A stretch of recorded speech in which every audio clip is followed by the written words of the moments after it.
Hello friends, तो आज का हमारा टॉपिक ऑफ डिस्कशन रहेगा वायरसेस। तो वायरसेस क्या होते हैं हम बेसिक से समझते हैं। तो ये सब माइक्रोस्कोपिक और सेलुलो इन्फेक्शियस एजेंट होते हैं जिसके पास सेल वॉल एब्सेंट होती है और उनमें कोई एक टाइप का जेनेटिक न्यूक्लिक एसिड प्रेजेंट होता है जो कि होता है डीऑक्सी राइबो न्यूक्लिक एसिड और either ribo nucleic acid.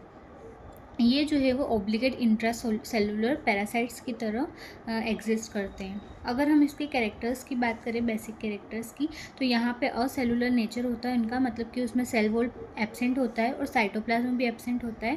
Metabolic organelles जैसे कि गोल्गी, माइटोकॉन्ड्रिया, ये सारी चीज़ें भी एब्सेंट होती हैं।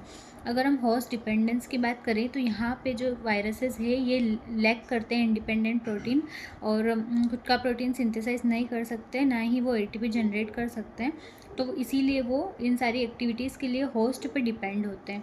अगर हम नॉन बाइनरी डिवीजन की बात करें तो यहाँ पे कोई मल्टीप्लिकेशन नहीं होता है और ये जो है वो बाइनरी फ्यूजन के थ्रू मल्टीप्लिकेशन नहीं कर पाते। अगर हम वायरस की बात करें कि वायरस क्या है, तो virus are a complete infectious virus particle outside a cell is called a virus. तो कंप्लीट ऐसे इन्फेक्शियस वायरसेस जो कि सेल के आउटसाइड प्रेजेंट है उन्हें हम वायरस कहेंगे। अगर हम स्ट्रक्चरल कंपोनेंट्स की बात करें वायरस के या वायरस के, तो सबसे पहले आता है जीनोम। जीनोम जो वायरस में प्रेजेंट होता है internally core of genetic material, जिसमें कि आइदर डीएनए और आरएनए प्रेजेंट होता है। अगर हम कैप्सिड की बात करें तो ये जो है वो वायरस के आउटर साइड प्रेजेंट होता है, प्रोटीन की एक शेल बनी हुई होती है और कंपोज्ड होता है स्ट्रक्चरल कंपोनेंट जो कि जिसे हम कहते हैं कैप्सोमियर। अगर हम एनवेलप की बात करें तो ये सारे ही वायरसेस में एनवेलप प्रेजेंट हो ऐसा ज़रूरी नहीं है। तो ये host derived outer lipid layer bilayer का बना हुआ एनवेलप होता है जो कि कुछ वायरसेस में प्रेजेंट होता है, जैसे कि HIV और इन्फ्लुएंजा वायरस। देन अगर हम स्पाइक की बात करें तो ये वायरस के स्ट्रक्चर में प्रेजेंट होता है पेप्लोमियर्स और ये ग्लाइकोप्रोटीन के बने हुए प्रोजेक्शन होते हैं जो कि एनवेलप और कैप्सिड में एम्बेडेड होते हैं। देन अगर हम कैप्सिड के सिमेट्री के टाइप्स को समझे कि कितने टाइप्स की कैप्सिड की सिमेट्री होती है, तो यहाँ होते हैं हेलिकल सिमेट्री।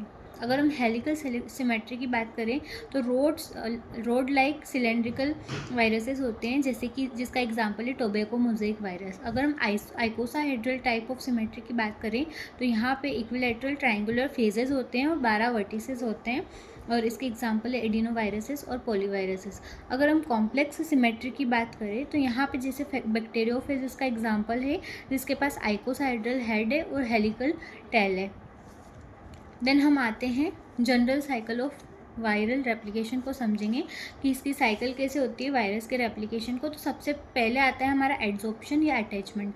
एड्जॉर्प्शन और अटैचमेंट में होता क्या है, तो जो स्ट्रक्चरल प्रोटीन और स्काइप वो बाइंड करते हैं एक सरफेस से और through a receptor on the cell, host cell membrane के रिसेप्टर पे अटैच होते हैं। देन उसके बाद पेनिट्रेशन या फिर एंट्री, पेनिट्रेट करना, तो वायरस जो है वो होस्ट में एंटर करता है साइटोप्लाज्म विया रिसेप्टर मेडिएटेड एंडोसाइटोसिस, या तो फिर वो रिसेप्टर मेडिएटेड एंडोसाइटोसिस के थ्रू एंटर करता है होस्ट सेल में या फिर एनवेलप फ्यूजन के थ्रू एंटर करता है। देन हमारा थर्ड आता है अनकोटिंग। अब उसके बाद जो protective protein capsid is enzymatically stripped away exposing the free genome to host internal environment. यहाँ पे अनकोटिंग हो जाती है वायरस की कैप्सिड की। देन अगर हम फोर्थ पॉइंट बात करें तो यहाँ पे बायोसिंथेसिस आता है वायरस का। बायोसिंथेसिस में दो टाइप्स आते हैं, ट्रांसक्रिप्शन एंड ट्रांसलेशन जो कि होता है। देन हमारा आता है रेप्लिकेशन। रेप्लिकेशन के बाद जो फिफ्थ पॉइंट आता है वो आता है असेंबली या मैचुरेशन। तो कैप्सिड कंपोनेंट जो होता है ऑर्गेनाइज होते हैं, कैप्सोमियर्स फॉर्म होते हैं और रेप्लिकेटेड वायरल जीनोम पैक हो जाते हैं inside new capsid. Then last point आता है हमारा रिलीज, जो कि प्रोजेनी जो वायरस होते हैं वो एस्केप करते हैं, होस्ट सेल को छोड़ देते हैं विया लाइसिस, या तो ब्रस्ट हो जाती है सेल या किल हो जाती है, तो बहुत सारे नए वायरसेस निकलते हैं उसमें से।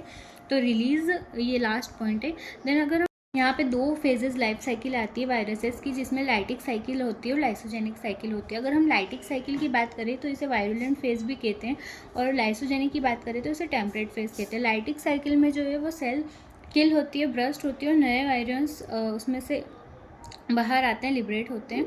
बट अगर लाइसोजेनिक की बात करें तो यहाँ पे एक प्रोफेज का फॉर्मेशन होता है जो कि रिकॉम्बिनेशन के थ्रू होता है। यहाँ पे कोई सेल डिस्ट्रॉय या फिर ये किल नहीं होती है, और यहाँ पे जो इंटीग्रेटेड फॉर्म में जीनोम प्रेजेंट होता है।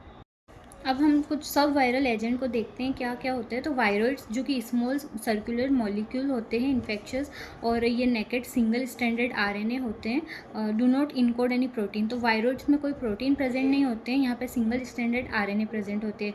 अगर हम देखें कि वायरॉइड कौन सी डिजीज़ कोज करते हैं, तो प्लांट में potato spindle tuber virus disease cause करता है।